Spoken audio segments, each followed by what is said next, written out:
Welcome all of you to my video. In this video we are going to see chapter 2 numbers and sequences exercise 2.3 10th sum. The duration of flight travel from Chennai to London through British Airlines is approximately 11 hours. The airplane begins its journey on Sunday at 23.30 hours. If the time at Chennai is 4.5 hours ahead to that of London's time, then find the time at London. When will the flight lands at London airport? So என்ன கொடுத்துருக்காங்கன்னா, ஒரு flight travel பண்ண தான் சென்னையிலேருந்து London வரைக்கும். இது வழியாட்டா British airlines எந்த airport மூலியமாக மட்டும் ட்ராவல் ஆகுது. எவ்வளோ டைம்லனா 11 hours டைமில் அந்த ஏர்ப்ளைன் கரெக்டாக ஞாயிற்றுக்கிழமை 23.30 hours, அதாவது நைட்டு 11:30 டைமில் சண்டே நைட்டு 11:30 மணிக்கு ஏர்ப்ளைன் வந்து கிளம்புதுன்னு சொல்லி கொடுத்துருக்காங்க. இதில் இன்ஃபர்மேஷன் என்னென்னா, சென்னையில் உள்ள டைமு லண்டன் டைமுக்கும் லண்டன் டைமுக்கும் 4.5 hours வந்து அகீடாக இருக்குது. ஸோ அது வந்து பிந்தி இருக்குது.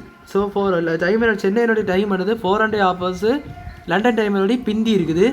அப்படின்னு பார்க்கும்போது நம்ம அந்த டைம் லண்டனுடைய டைம், அந்த லண்டனில் எந்த டைமில் அந்த ஃப்ளைட் எப்போ லேண்ட் ஆகும்னு, எந்த லண்டன் டைமில் அந்த ஃப்ளைட்டு லண்டன் ஏர்போர்ட்டில் லேண்ட் ஆகக்கூடிய டைமை லண்டன் டைமில் கேட்டிருக்காங்க. ஸோ இதை நம்ம இப்போ சால்வ் பண்ணதுக்கு மாடலர் ட்ரிக்கிங் தான் யூஸ் பண்ண போகிறோம். ஸோ மாடலர் அரித்மெட்டிக் மெத்தட் தான் நம்ம யூஸ் பண்ண போகிறோம். ஸோ வேறு மெத்தட் எது யூஸ் பண்ணால் கொஞ்சம் டஃப்பாக இருக்கும்.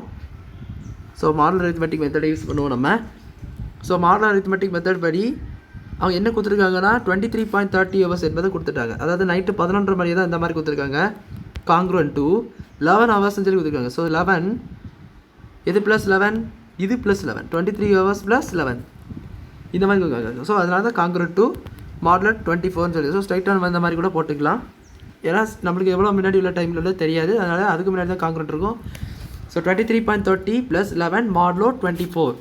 ஸோ ஏன் 24 எடுத்துருக்கேன்னு தெரியும், இங்கே 24 hours டைமில் தான் கொடுத்துருக்கோம். ஸோ அதனால் நம்ம 24 எடுத்துருக்கோம். So 23.30 plus மாடலோ 24. ஸோ இது ரொம்ப சின்ன நம்பர், அதுக்கு நம்ம ஸ்ட்ரைட்டாக ஆட் பண்ணிடலாம். ஆட் பண்ணிங்கன்னா உங்களுக்கு 34.30 சொல்லிட்டு வரும். ஆனால் இன்னும் நம்ம இப்போ 11 ஆட் பண்ண போகிற அந்த நம்பர் வந்து 24 பெருசாக இருக்குது. ஸோ கண்டிப்பாக இந்த 30 பாயிண்ட் இருக்குன்னா 34 மட்டும் 24 டிவைட் பண்ணி பாருங்கள், ஈஸியாக கிடச்சிரும். ஸோ 24 10 ரிமைண்டரும். ஸோ இங்கே 1. அப்போ 10.30 மாடலர் 24 சொல்லி கிடைக்கும். அப்போது சென்னை டைமில் கரெக்டாக 10:30 சொல்லிட்டு கிடைக்குது. நைட்டு 10:30 காலையில் 10:30 சொல்லிட்டு கிடைக்குது. பட் அவங்க கேட்டது லண்டன் டைம். அது மட்டும் இல்லாமல் எந்த டேன்னு இங்கே நம்மளுக்கு தெரிஞ்சாகணும். ஸோ எந்த டே என்னது தெரிஞ்சாகணும். சண்டேன்னு ஒரு இன்ஃபர்மேஷன் கொடுத்துருக்காங்க. ஸோ சண்டேலேருந்து அடுத்த நாள் மண்டேலேருந்து அது கண்டிப்பாக வரும். ஸோ சண்டே நைட்டு 23 அந்த டைம் கிளம்புறான்னா கரெக்டாக மண்டே 10:30 வந்து சரி மாதிரி கொடுத்துருக்காங்க. ஸோ அப்போ அது டே என்னது மண்டே. ஸோ உங்களுக்கு தெரிஞ்சிருக்கும் 23 hours அரை மணிக்கு கழிஞ்சாதே மண்டே ஆயிரும். ஸோ மண்டே வந்து 10 hours 10.30 hours வந்து எக்ஸ்ட்ராவாக இருக்குது. இதுதான் உங்களுக்கு வந்து அந்த 11 hours டைமை வந்து அரை மணிக்கூர் ப்ளஸ் 10:30 மணிக்கூர் அங்கேருந்து கொடுத்துருக்காங்க. ஸோ மண்டே 20:35 வருவார். ஆனால் அவங்க கேட்டிருந்த டைம் வந்து பிரிட்டிஷ் லண்டன் டைமில் கேட்டிருக்காங்க. ஸோ லண்டன் டைமில் உங்களுக்கு கொடுத்துருக்காங்க 4 hours முன்னாடின்னு சொல்லிட்டு கொடுத்துருக்காங்க. அப்போ லண்டன் டைம் தான் இதோடய முன்னாடி இருக்கும். லண்டன் டைம் வந்து 10:30க்கு முன்னாடி 4 hours 4.5 hours முன்னாடி இருக்கும்.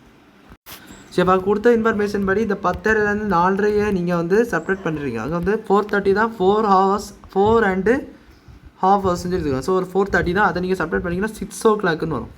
6 AM சொல்லிட்டு வரும். இது AM தான். ஸோ ஏன் சொன்னேன்னா இதில் வந்து வெறும் 11 டிஃப்ரென்ஸ் தான் இருக்குது. அது 12 மேலே போயிருந்தால் நீங்கள் ஏசி அது கண்டுபிடிச்சிடலாம். அது வர டவுட் ஆகலாம். அது வந்து 12 மேலே வந்து பிஎம்மாக இருக்குமோன்னு சொல்லிட்டு டவுட் ஆகலாம். பட் இது வந்து அப்படியெல்லாம் கிடையாது. 11 தான் கொடுத்துருக்காங்க. ஸோ 11 தான் கண்டிப்பாக 23.30 கம்பேர் பண்ணும்போது 11 ஆட் பண்ணியாச்சா 10:30 தான் வருது. ஸோ 12 மேலே போனால் தான் அது பிஎம். ஸோ 10:30 வந்தனால இது வந்து உங்களுக்கு AM தான். ஸோ இது 6 AM. ஸோ இது உங்களுக்கு AM தான். 10:30 கூட உங்களுக்கு AM தான் இருக்கும். அதுலேருந்து 4 hours முன்பத்து இருக்குது. ஸோ பின்பற்றுனா தான் இது பிஎம் வரும். ஸோ இது முன்பத்து, அதாவது முன்னாடி இருந்ததுனால இது கண்டிப்பாக 6 AM தான். So the flight will land on London airport on Monday at 6 PM. அவ்வளோதான். நான் சொன்னதால உங்களுக்கு புரிஞ்சிருக்குன்னு நினைக்கிறேன். அவ்வளோதான் இந்த சம். இந்த வீடியோ பிடிச்சிருந்தால் லைக் பண்ணுங்கள், ஷேர் பண்ணுங்கள், சப்ஸ்கிரைப் பண்ணுங்கள். டவுட்ஸ் இருந்தால் கமெண்ட் செக்ஷனில் கேளுங்க. தேங்க்யூ.